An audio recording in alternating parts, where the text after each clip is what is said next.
नमस्कार. मनाचे श्लोक एक मागोवा यातील आज हा 9वा भाग.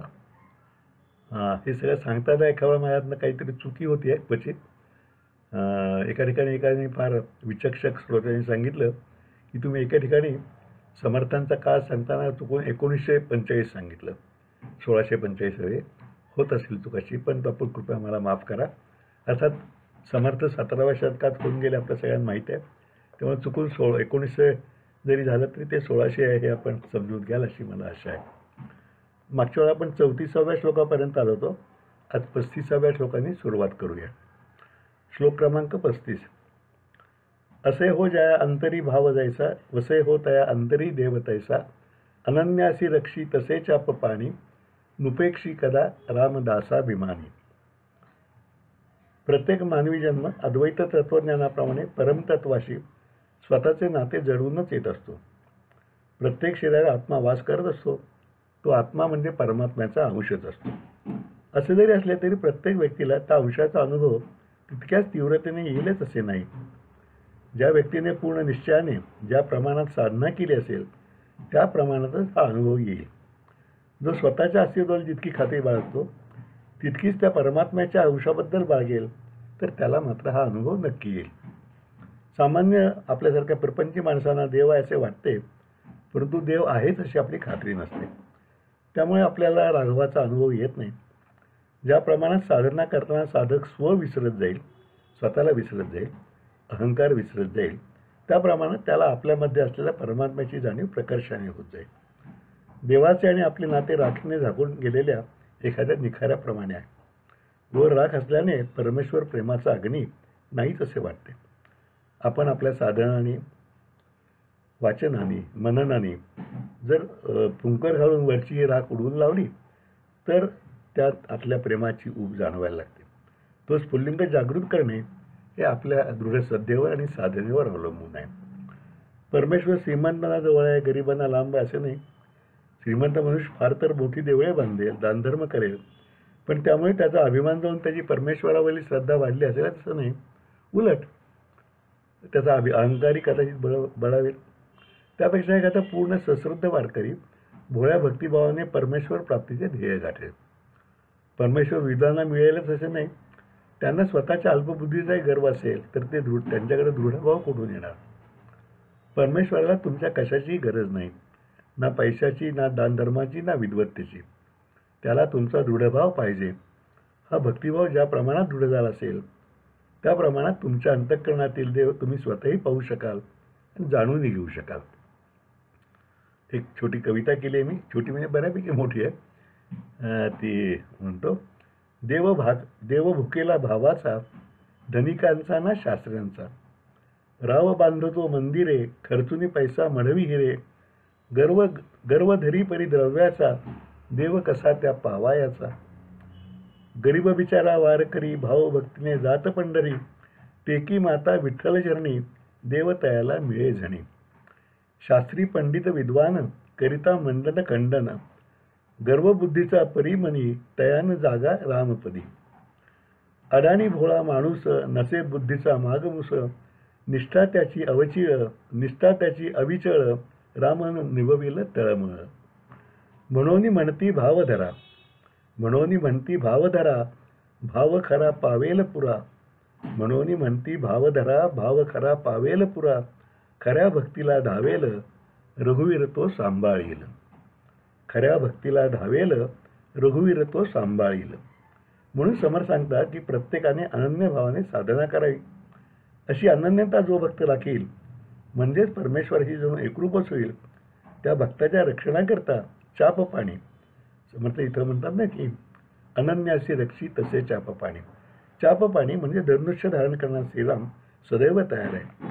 तो परमदयाळू राम त्याच्या भक्तांची सदैव काळजी करतो. भक्तांना असा त्याचा आधार वाटतो, तसाच त्यालाही आपल्या भक्तांचा अभिमान वाटतो. तो आपल्या दासांची कधी उपेक्षा करत नाही.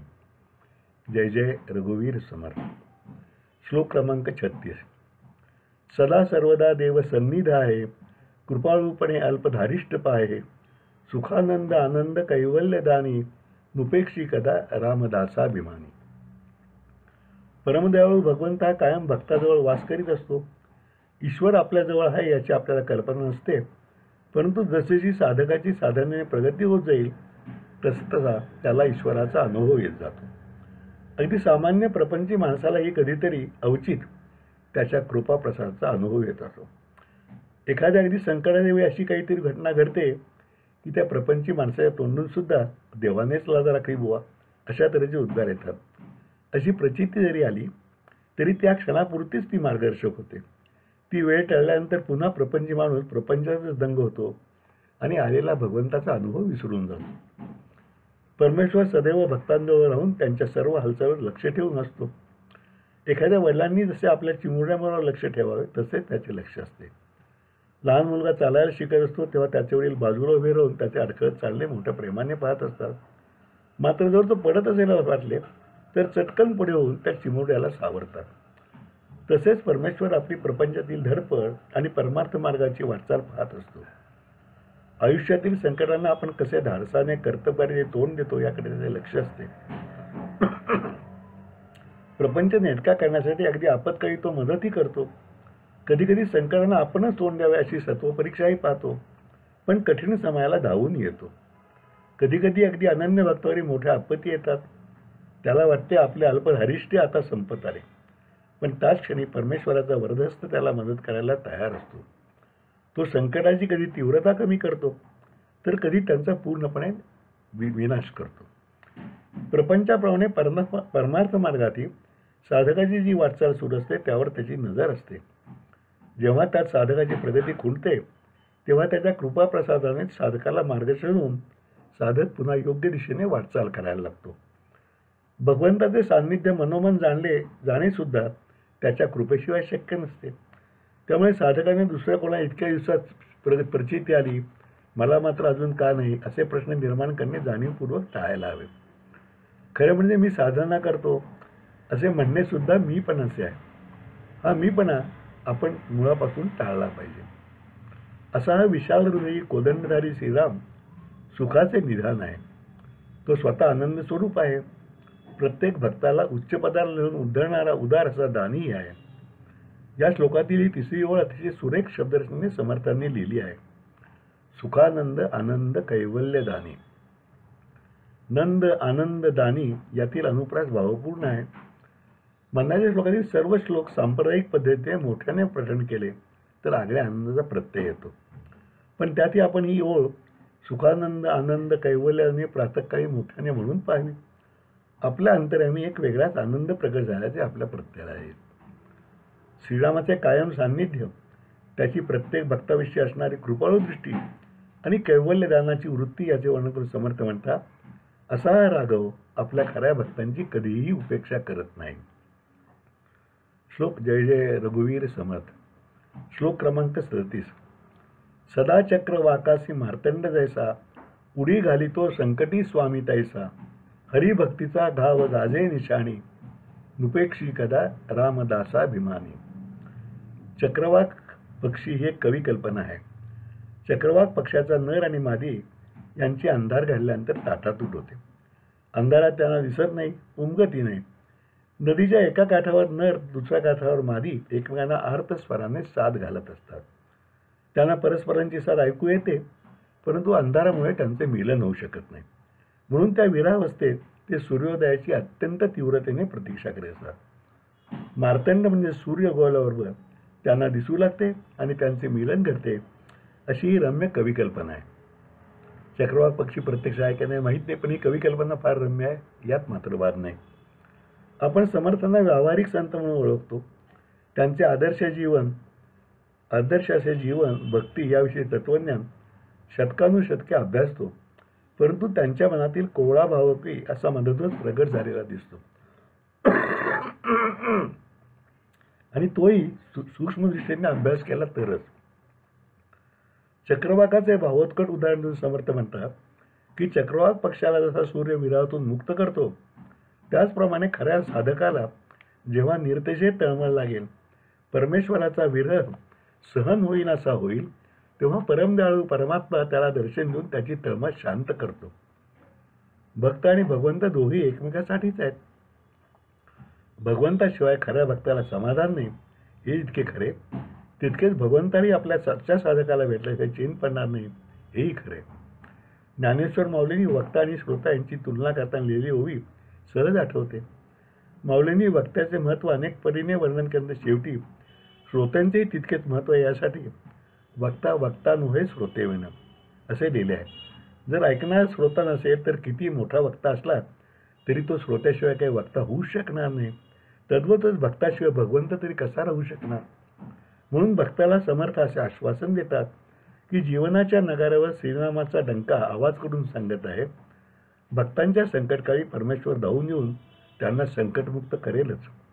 खऱ्या भक्तालाही परमेश्वरासंबंधी तो कृपा करणारा आहे अशी निश्चित आणि दृढ श्रद्धा हवी.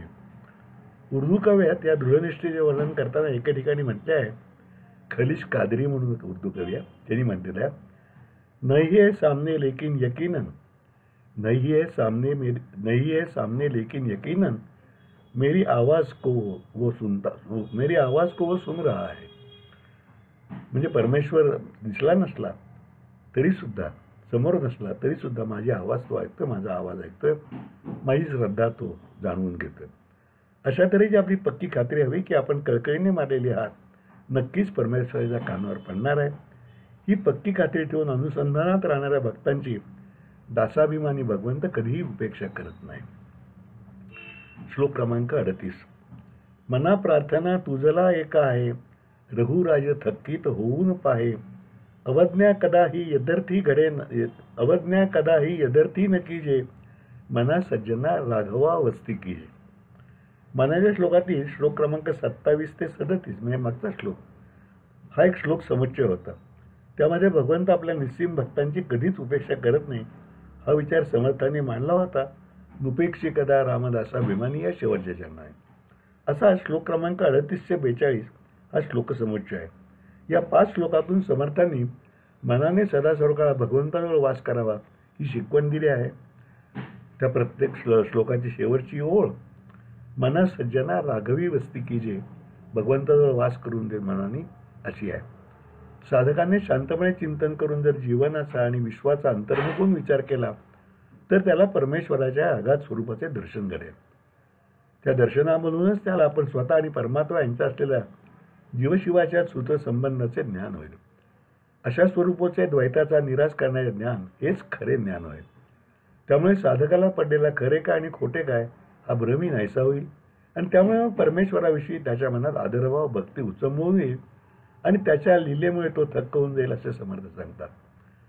अनावश्यक असलेला संभ्रम नाहीसा झाल्यावर मग माया ही मायेच्या स्वरूपात न दिसता साधकाला तीही एक भगवंताच्या लीलेचाच भाग आहे असे जाणवू लागेल. या जगाच्या पसरण्यात प्रत्येक लहान मोठ्या जीवाला जगण्याची सोय परमेश्वराने कशी करून ठेवली आहे हे पाहताना आपल्याला आश्चर्य वाटते. एखाद्या चिमणीचे पिल्लू घरट्यात दूर पडले तरी ते जगते, वाढते. तसेच एकाच जंगलात हरिणे, तरस, कोले, वाघ, सिंह हे एकमेकाचे वैरी असलेले प्राणी राहतात. खरे तर ते एकमेकाचे भक्ष व भक्षकी आहेत, परंतु प्रत्यक्ष परमात्मा सर्व जीवांचा रक्षक असल्याने ही सृष्टी सूत्रबद्ध रीतीने चालत आहे. वरवर पाण्यामध्ये जर हा विलक्षण अनुभव आपल्याला येतो तर अंतर्मुखून साधकाने परमेश्वराची लीला पाहिली तर तो चकितच होऊन जातो. दिसणाऱ्या नाशवंत जगातून चिरंतन टिकणाऱ्या अशा विचारात गुंग होऊन जातो. साहजिकच असा साधक जेव्हा भगवंताच्या सगुण मूर्तीचे दर्शन घेतो तेव्हा ते सगुण रूप पाहून त्याच्या मनात निराकार अशा परमतत्वाचे जागरण होते आणि तो त्या सगुण मूर्तीकडेही थक्कीत नजरेने पाहत राहतो. रघुराज थक्कीत होऊन पाहे असं म्हणतात.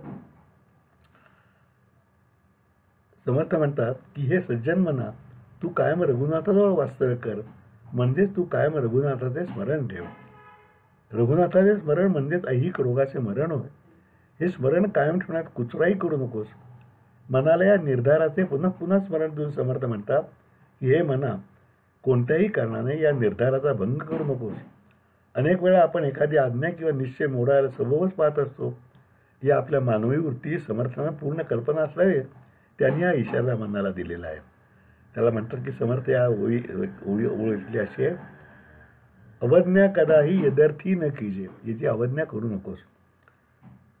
म्हणून समर्थ म्हणतात की राघवाचे कायमचे स्मरण ठेवून मन सदा सर्वदा त्याच्या चरणाशीच वस्ती करून राहिल्यावर मग परमार्थ आपोआपच साधेल, यात काहीच शंका नाही. आज इथेच थांबूया.